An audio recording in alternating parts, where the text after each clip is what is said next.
Hello viewers, in this session you will learn about the literary concept named absurdism. I am sure it is going to be quite interesting for you all to learn about something which is named itself absurd. But let me tell you before we read or understand more about that, the purpose of studying the concepts like absurdism and others or any other literary movement etc. is to acquire a guide which will help you, which will be a kind of aid to study, understand, enjoy any piece of writing. This type of understanding gives easy access to the related aspects to have better overall perspective of the piece of writing. So, once you have some kind of background knowledge about anything, you will be able to understand in a better perspective. For more clarity on the term absurdism, let us have a closer understanding about the meaning. As you can observe, the term absurdism comes from the word absurd, the literal meaning of which is something unusual, something strange, peculiar, away from the traditional normal things. Absurd is an activist style in which structure, plot and characterization are disregarded. In order to stress the lack of logic in nature, understand why do we read this concept. It is nothing but in the works of absurd, it is the contrast which is presented in order to stress the lack of logic in nature and man's isolation in a universe which has no meaning or value. That is what is projected in the works of absurd literature. Structure, plot, characterization all are disregarded. The term is derived from the Latin word absurdus, which is a combination which is formed from ab and surdus, meaning deaf and stupid. So, we can understand absurdism in easy terms as a kind of literature which does not employ the traditional plot structure, a piece of writing where there is no adherence, where we are not like sticking to the accepted norms. In absurd philosophy, the absurd arises out of fundamental disharmony between the individual's search for meaning and the meaninglessness of the universe. That means there is always a conflict which is existing. That is what is there in the absurdist philosophy. The philosophy that encompasses, that means it has in it, the absurd is referred to as absurdism. It is a philosophical concept. Philosophical led to a thought process, thinking that it refers an attempt to find reason in his life. A man is attempting to find reason in his life existence, which is disturbed by his humanly limited constraints. That means it is a kind of philosophical concept where it is presented that man is limited or there is no meaning, a fuller meaning or complete meaning for a man in his life, because there are limitations which are compelling him. Whatever he wants, he is not able to attain. That means there is something else which is working on them. So, in a way that is what is presented, the conflict between the universe and the man in absurd works. The writers most commonly associated with absurdism are Samuel Beckett, Jean Genet, Arthur Adamov, Harold Pinter, and there were some other lesser known dramatists.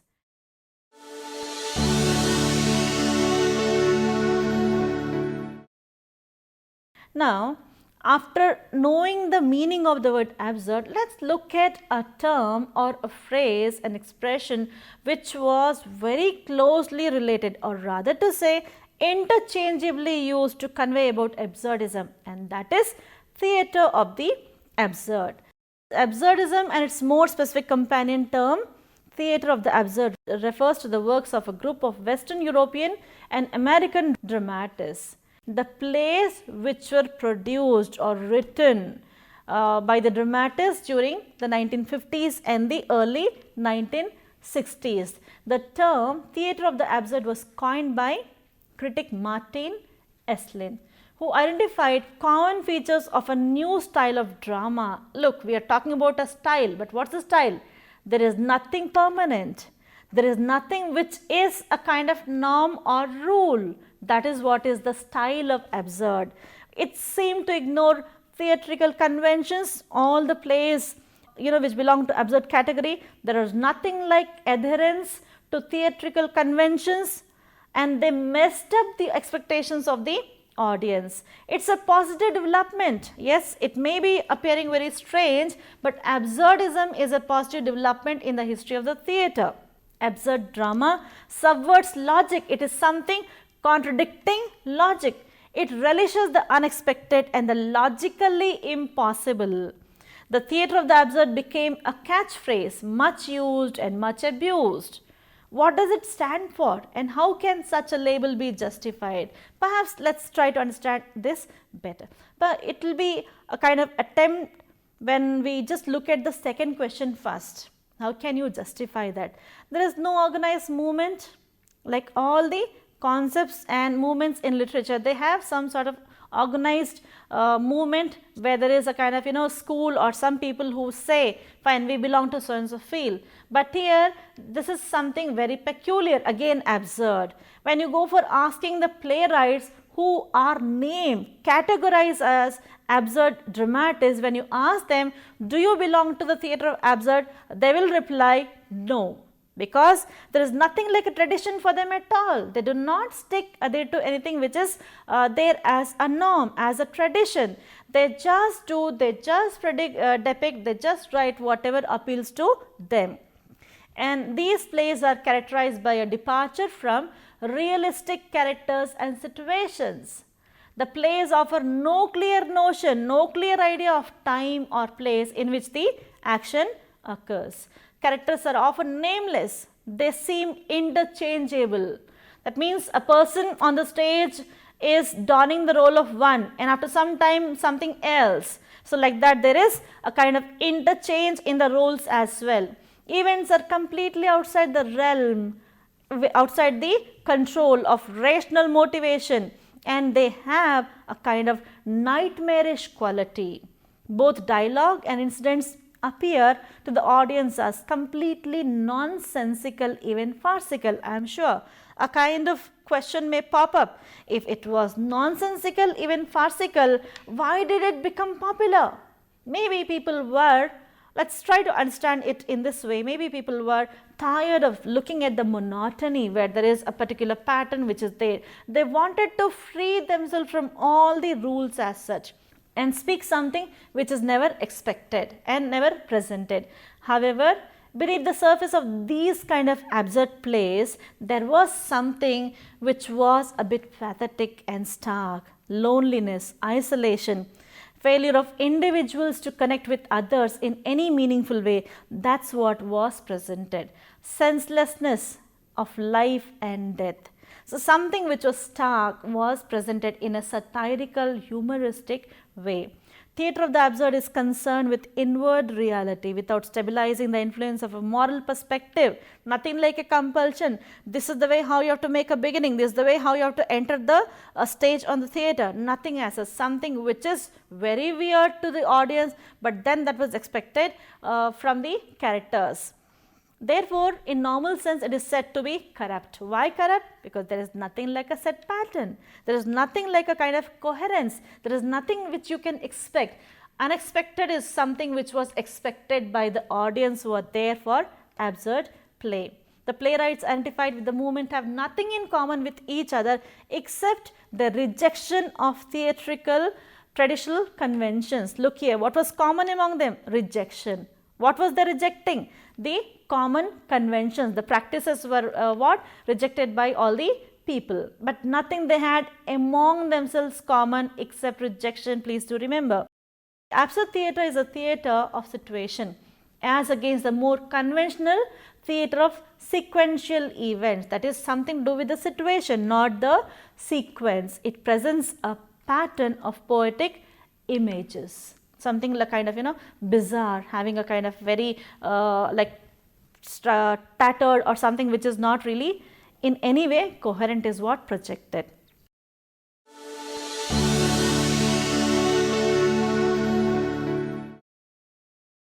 Apart from plays, there was something else as well which was attaining prominence during this phase or in the concept of absurdism, and that is absurdist fiction. Absurdist fiction is a kind of literature, it's a type of literature most often employed in novels, plays or poems that focus on the experiences of characters in a situation where they cannot find any inherent purpose of life. That means futility of life. There is nothing which is specific. Why are they existing? Existing itself is in question. Most often represented by ultimately meaningless actions and events.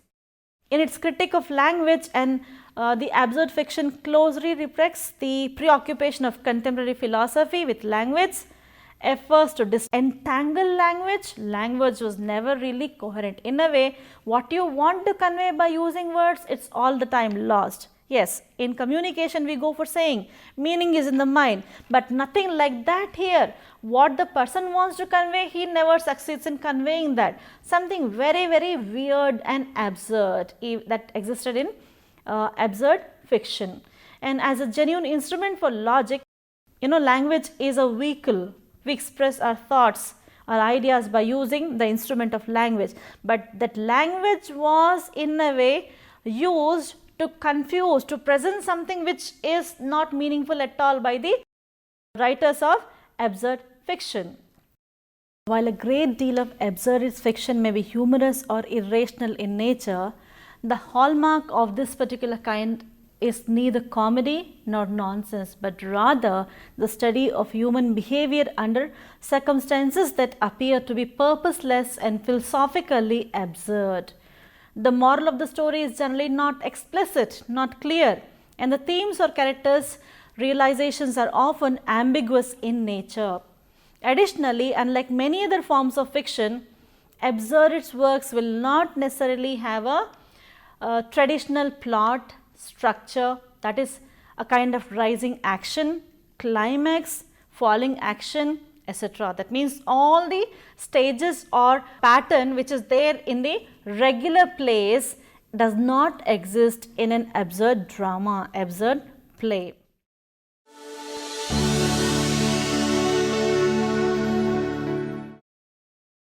Let's have a look at the themes which were very commonly used in absurd works. The concept absurdism when it was in vogue. The first and foremost one is absurdity. The meaning of absurdity is something which is apparently insensible. Rather than using a word like nonsense, I would be preferring to use something which is insensible, not which appeals to our sense, in the sense our logic or our reasoning. Absurdity is the most obvious theme explored in absurdism. Absurdity characterizes a world that no longer makes sense to its inhabitants, in which rational decisions are impossible and all action is meaningless and futile. Cruelty and violence is another theme which is generally taken up in the absurd works. Here, beneath the slapstick humor, look, even the humor is slapstick in the absurd works. There lurks an element of cruelty, often revealed in dialogue. How is that revealed? Not physically, but by the means of dialogues, that is revealed. To give an example, in the room, a blind man is brutally beaten. A man who is blind is brutally beaten. In the birthday party, the celebration becomes an interrogation and eventually abduction. The birthday party turns out to be a kind of abduction. Then in another play, The Lesson, a professor frustrated by his students' inability to understand, and look, even the professor's lesson was something meaningless. He goes for savagely killing one after other. That's the way how it is presented. A lecture which was meaningless rendered by a professor, and that when it was not followed by the students, he goes for savagely killing students one after other. Another theme which is very predominant in the works of absurdism are domination. Several well-known absurdist works feature pairs of characters in which one is dominant and the other is dominated. Dominant, dominated. A kind of master-slave relation is what depicted in the works of absurd writers. The next one is Futility and passivity, like the word itself connotes, absurd, something which is futile, something which is passive. It was also a very dominant theme in the works of absurd literature. The next one is the language. As previously told, the failure of language to convey meaning is an important theme in the literature of absurdism. Language is either detached from any interpretation that can be agreed to by all characters, or it is reduced to mere gibberish. That means something which you cannot understand, which you cannot make out, identify. The language of religious dedication is employed. To give an example to substantiate what I said, that means language never made any sense. It was used diverse way, distorted way. Like the language of religious dedication is employed by Adamov in his play Ping Pong. And here the object that is adored is a pinball machine. Look the absurd concept here. The object that he is adoring by using very pompous language, pompous expressions, is nothing but a pinball machine. But he is doing it with a kind of religious dedication, something as if you are rendering a sermon, some preaching session, something like as you get to listen in a church or something, a kind of religious thing. But the object which is venerated, which is praised here, adored here, is just a pinball machine. Next theme which is very predominant is loneliness and isolation. Many absurdist works illustrate the loneliness and isolation of human beings, individuals, resulting from the nature of modern life. And in some cases, it is further exaggerated, where couple like a husband and wife, when they happen to meet in a social setting, they vaguely remember to have met some time before. They have distanced themselves from one another, where they are not able to identify, fine, he or she was his spouse. The theme of materialism is also very, very common in the works of absurdism. Here, let's have a look at the American dream, where even relationship between a family member is subjected to terms of profit and loss. Materialistic feeling, that means nothing where you have got real emotions or feelings. A woman marries a man she does not like, but because he is rich, she goes for marrying a man simply because he is wealthy. Then they as couple go for buying a baby to complete their family. And when the baby dies, they are mourning. They are not mourning the loss of the baby, but they are mourning their financial loss. So this kind of materialism is in a very sarcastic way presented in the works of absurd writers. Then thus, having a look at all the themes, we can say absurd fiction often explores disbeliever topics. We generally, in our true sense, when we want to think in a logical way, we never believe these kind of things happen. But yes, when you just try to reflect in your own way, yes, sometimes these are some certain things which may pinch us. So apart from the above, the common elements in absurdist fiction include satire, dark humor, strangeness, the abasement of reason, and controversy regarding the philosophical condition of being nothing. That means futility is something which is generally presented in the works of absurd writers, absurd authors.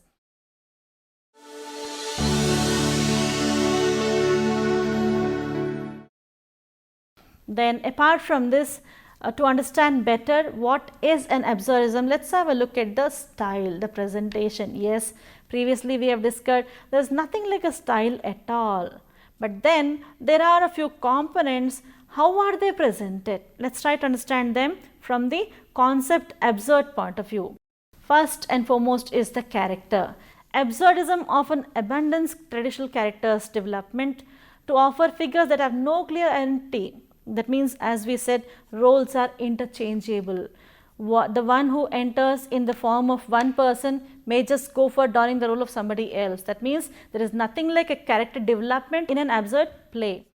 Denouement is another thing where we generally have a kind of beginning and end as such, but here nothing as such. It's only repetitious, and such repetitive actions reinforce the idea that human effort is futile. The style also again focuses or tilts the attention towards one thing, that is futility. Next is dialogue. Like we just now discussed, language is something which was exploited to convey the futility. The ability of language to convey meaning is called into question by absurdism. Dialogue is of special importance in absurdist works. Artificial language, empty of meaning, consisting of slogans and cliches, is the hallmark. Artificiality in the presentation, the way how the slogans are used, all these are very dominant traits. Look, there is no style, but the style itself is so peculiar. Something which is very bizarre is the style. Many of the texts contain dialogues that appear to be meaningless, but that mimic the style of educated or sophisticated speech. Often there is a marked contradiction between speech and action. Apart from this, when you look at the plot in the works of absurd authors, absurdism is a kind of extreme where all the conventions are abundant. That's the reason it's called absurd. Beckett's Waiting for Godot has been described as a play in which nothing happens. The opening line itself says nothing to be done, and the characters proceed to do just nothing. Apart from that, when we talk about setting, setting is something again very unconventional. Typically, the absurd play, the stage is empty to convey the passivity. There is nothing like a kind of hope or something where there is life as such. So stage settings tend to be very sparse, very less, with lots of vacant space, conveying the sense of emptiness, which is in turn associated with the characters' lives.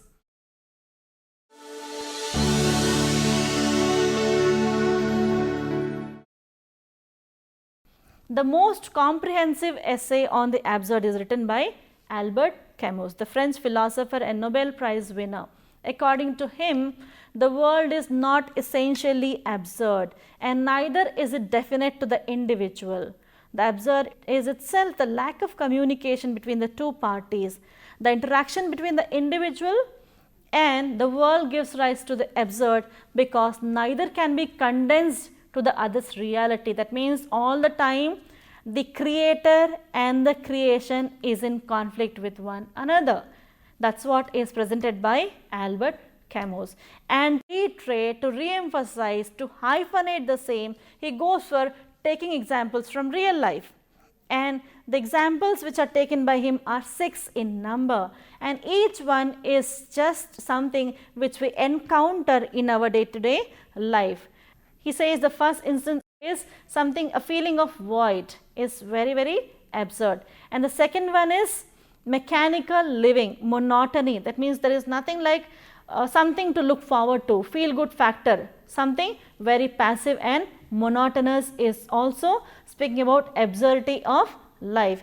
See, what I am trying to convey here is Albert Camus, who has done a very important work, whose work is very popular in the field of absurdism. He goes for bringing to light some instances from real life which will make us understand life is absurd. And the first one is feeling of void.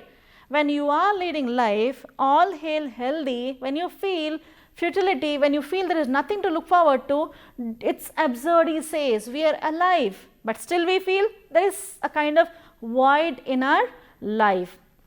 The second one is mechanical living. Like every day we get up with some sort of agenda or a kind of plan, may not be on paper, but then something is there for which we look out. Maybe we are on the lookout for the morning, but then at the end of the day a kind of mechanical feeling is there. So this also speaks about the absurdity in life, in day-to-day life. And the third situation is a person becomes aware of time passing and begins to make plans for a better future. But this is absurd and irrational because people are caught in time. That means you are leading life, you look forward to something, but again when the time elapses, when it's beyond you, you just go for making some plans. So that is something very absurd, he says, again from real life. The fourth example can be experienced when people perceive a familiar object differently because they have a different understanding of it. It is said in communication, meaning is in the mind. I go for saying the same thing, but the way how you perceive comes with a kind of filter that you hold in front of you, and that filter is because the kind of exposure that you have. Could be your education, your experience, maybe in life, the education, circumstances, society, whatever. But because of your situation, you are holding a filter in front of you, and anything that comes to you comes with the tinge that filter has. So he says even this is something very absurd. You are experiencing the same thing, but the feeling is diverse, the feeling is something different. The fifth occasion is when we have severe feeling of isolation from our fellow humans. We become confused when we perceive human beings as non-humans. That means you are living with your friends or say with your family in a society, but still a sense of isolation. Why is that? Here again he tries to hyphenate Albert Camus. See, this is absurdity of life. You are with your family, but still you feel you are all alone, you are isolated. Yes, we get to hear this many times, right? Like, I am feeling low, I am down. Why? Why is it happening? Are you not with your people? Is the day something different? No, everything is same. So he's trying to tell from real life there is conflict between the creation and the creator. Every individual, everybody has a kind of positive feeling for himself, but still are we successful? No. The reason? Creation doesn't want you to be happy, but the creator has created you. So he's trying to bring in that kind of understanding, like there is absurdity in the life itself. Final example given by Albert Camus is death and the emotional response it evokes within us. We are all mortal, but the fact that we want to live forever is ultimately absurd. Yes. See, the concept absurdism is called a philosophical concept. Why? There are a few things which are beyond the purview of common mindset, common thinking, but they are dwelled, they are discussed here. Look, we human beings are ultimately quite ambitious. But he says you are mortal, you are bound to die someday. But why are you so greedy? May not be greedy, but then you are sometimes trying to compromise on your values, on many things, only because you know ultimately you are going to die someday. But still, knowing fully well there is something which is predestined, there is something, a kind of end to you, still you are trying to forget everything and lead life as if you are immortal. You are going to be there forever. This is something very absurd. So with the 6 examples, Albert Camus says that there is absurdity in our life. Beginning with birth to death, everywhere you get to see absurdity, futility, void, isolation, feeling of uncertainty, being very greedy, trying to behave as if we are immortal. All these are very good examples of absurdity in real life. To conclude, looking at the meaning of the term absurdism, the theatre of the absurd, the trying to break off from the conventions and the themes which are there, the futility of the human effort to achieve what they desire. There is a kind of underlying philosophical element which is projected in the works of absurd writers, that is, human beings aspire for something which they may not be able to. It's neither lofty nor something very noble, but something which is very trivial, materialistic, very commonplace, ordinary, compromising on something which is ultimate. So it has got a very deep message, the concept of absurdism, and that you will understand fully when you get to read the works of absurd dramatists and fiction writers.